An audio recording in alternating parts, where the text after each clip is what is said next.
I don't get it, guys. Where have all the jobs gone? Because on one hand, it feels like every company is hiring, and on the other hand, it's like no one is. Just like how it feels as if everyone is looking for a job, yet at the same time, no one is getting jobs. I looked at some recent job postings on LinkedIn, and it's insane how many applications are submitted immediately. Look at this, posted 1 hour ago and already 50 applications. Or posted 1 hour ago and 100 people have already clicked apply. And these weren't the only job postings that were like this. I kept finding more where at least 100 people had clicked apply for a job that had only been posted a few hours ago. This isn't some weird one-off event either. It's not like I'm the only person to notice how weird the job market has been lately. People have been sounding the alarms for a while now with their own stories of trying to find a job. I can't freaking find anything. And I'm guessing you watching this, just like me, have people you know who've been laid off in the past year and are struggling to find work. Or maybe you yourself are that person. This story of where are all the jobs is seeming to become a global conversation now, especially as recent job reports in the US show some pretty dismal numbers. For one, employers across the US cut nearly 950,000 jobs this year through September, the largest number of layoffs since 2020. On top of that, new job creation is falling short of expectations. The US added 911,000 fewer jobs than first estimated. So there's this awful combination of people losing their jobs plus not as many new jobs coming on the market. Add to that, we are also seeing this bizarre trend of something called ghost jobs. And no, unfortunately, it is not a cutely dressed bellhop in Disney's The Haunted Mansion. Instead, ghost jobs are fake job posting that companies put up and allow people to apply to. Except there is no job on the other end of that application. The company isn't scamming people, most likely they're using it as a way to collect resumes for jobs they might post in the future, but the problem is it distorts our numbers around what jobs are actually out there. Not to mention, it makes job seekers put in a lot of extra work for a job that might not even exist. I applied to 1,623 companies before I got my current job offer. I received 795 total rejections. I interviewed with 61 different companies. I did 112 total interviews, and the most interviews I did with any single company was 6 rounds, 9 total calls.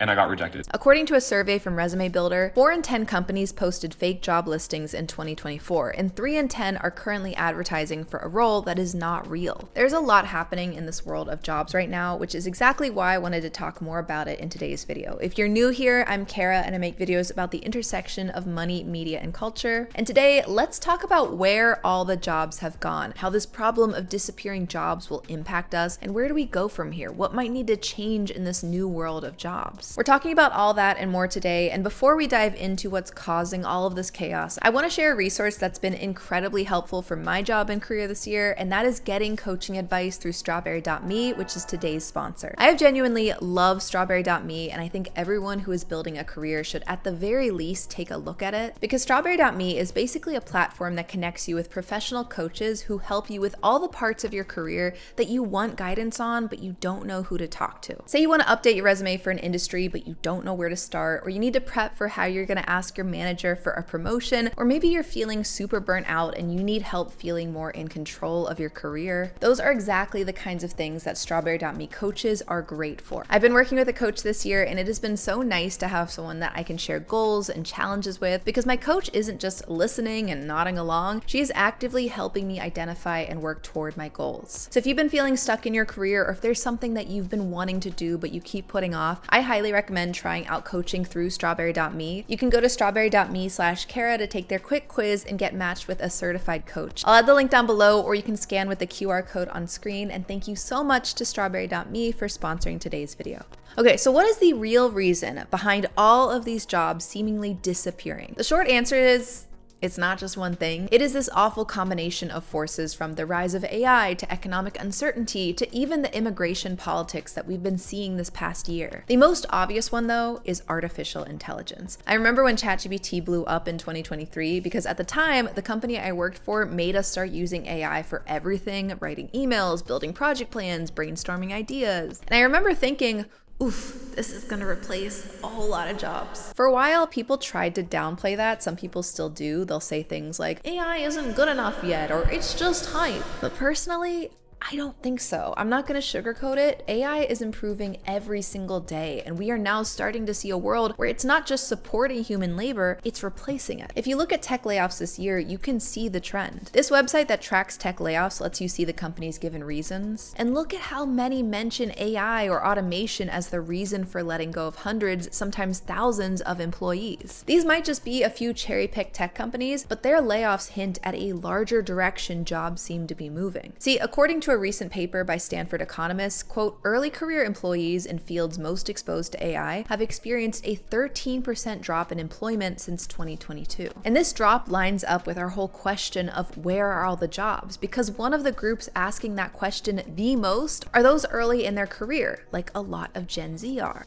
Is it just me, or does it feel like everybody's applying for jobs and everywhere says they're hiring, but they're also not getting back to anyone? AI is freaky because I feel like it has the potential to either be the thing that ushers us into a better future or drives us into even worse inequality. And we are at that fork right now. My hope is that by talking about this topic, maybe we can at least envision what that incredible future could look like, because then we can at least have something to work toward and make a reality, rather than just sitting in doomerism over AI. For example, back in 1930, the economist John Maynard Keynes predicted that by now we would all be working 15 hours a week thanks to technology. In his essay, Economic Possibilities for Our Grandchildren, he imagined a world where machines did most of the labor and humans would finally be free to rest, to create, to think, to live. And in a way, he was right. Technology did make us wildly more productive, but we still work a lot. So let's imagine a future for a second where we follow Keynes' vision from a century ago. We still work, but maybe we work less because AI helps us out. Maybe we consider ideas like universal basic income. That idea seems radical at first, I know, but think about it. If we accept this idea that AI is going to keep taking away jobs from humans, which at the moment, that seems like the path we're on, if we accept that's happening, it feels inevitable that we're going to need some level of guaranteed income for people. I don't see what other path there is, honestly. But I also think that idea could be really cool. There's a real techno-optimism about it, right? Like maybe Keynes' vision from his 1930 essay could become a reality for us, and our question of where are all the jobs that AI is taking wouldn't have such disastrous financial consequences for people. It could instead be this marker for a new era of work and life. I know that's a bit of a tangent, but the topic of artificial intelligence is fascinating right now because things are changing so fast in so many ways. And I think that's largely why this feeling of the job market being suddenly terrible feels so sudden. Because just a few years ago, we could not imagine a reality where recently graduated software engineers would ever struggle to find a job. Like I had friends who studied comp sci getting major six-figure salary offers at 22 years old. And just a few years later, things look so different. All that to say, AI is a major reason that we are having to ask, where are all the jobs? But another major reason is pure economic uncertainty. We are in this very weird period of the economy right now where businesses are struggling to know what comes next. Whether it's because they don't know how AI will impact them or how tariffs will raise their costs, or whether a recession is around the corner. And if there is one thing that businesses hate,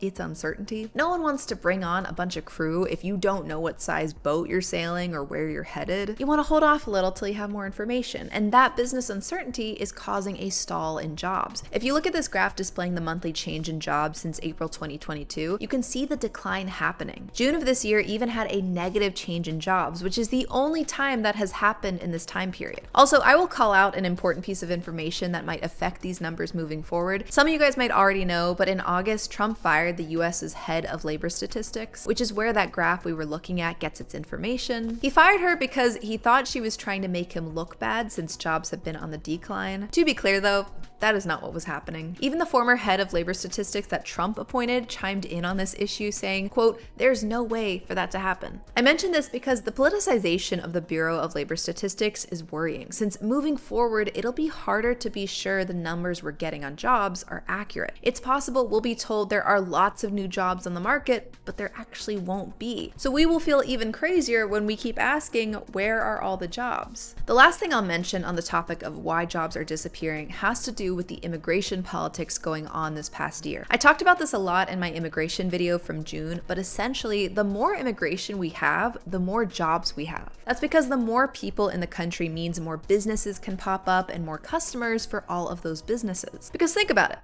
Every person out there poops, which means everyone has to use toilet paper. At least I really hope people are out there wiping. Anyways, that means the toilet paper factories need to start hiring more folks to pump out toilet paper for people to buy. That is basically the way the larger economy works, just not with only toilet paper. And yes, dedicated viewers, I did in fact once again bring up poop to make my point. I'm leaning into my brand, and I'm proud of it. Okay, but actually, if you want to read an amazing book on that topic of how America could be a powerhouse with more people, read the book 1 Billion Americans. It is so good. I think about it a lot, and it really changed my thinking around how immigration could make us super advanced and help us create a ton of new jobs. But alas, we're kind of doing the opposite right now. Immigration politics have made it very hostile for immigrants, even those who came through the very exclusive skills-based H-1B route to work in the US. And while I think it's already impacting how many jobs become available, I suspect it's going to have even more of an impact down the line. For example, last month a Hyundai plant was raided by ICE and hundreds of Korean workers were detained, despite the fact that they were building a factory that would create tons of new American jobs. Now, the raid only delayed the build by a few months, which of course did impact a lot of people's jobs in the short term, but my worry is what's going to happen if raids like that continue. Hyundai and the Korean government were already upset by their workers being detained when building something for the US, and I could easily see a future where companies and governments just don't want to invest in the US job market anymore because of that. Like we just established, businesses hate uncertainty, so if the US continues being an unstable, uncertain place with immigration, I suspect we're going to see a world where other countries get those big corporate deals with tons of new jobs. Not to mention, more skilled people might start leaving the US or not immigrating here, creating a massive brain drain. If you guys saw the movie Oppenheimer, that kind of brain drain is mentioned as one of the ways the US ended up beating Germany to the atomic bomb, thus helping win World War II. In a straight race, the Germans win.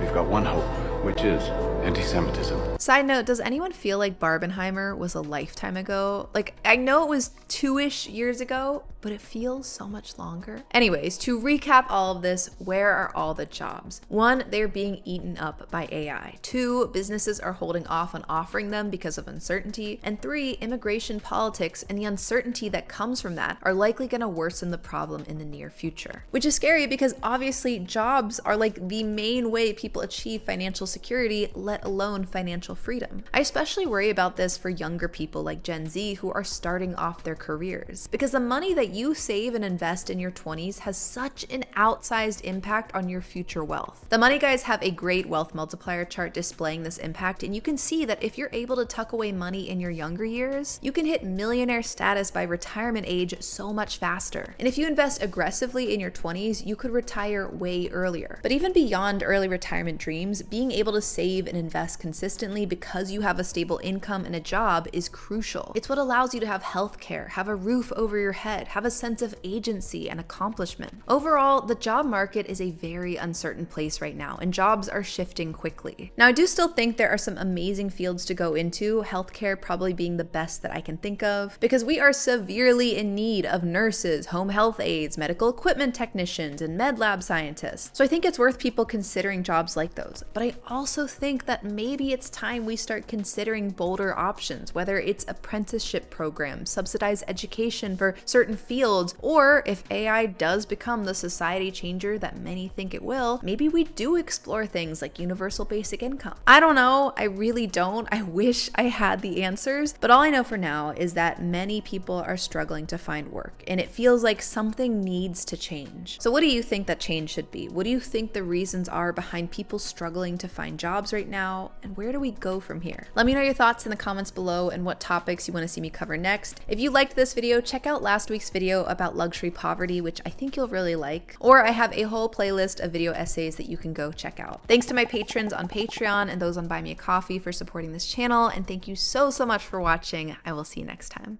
Bye.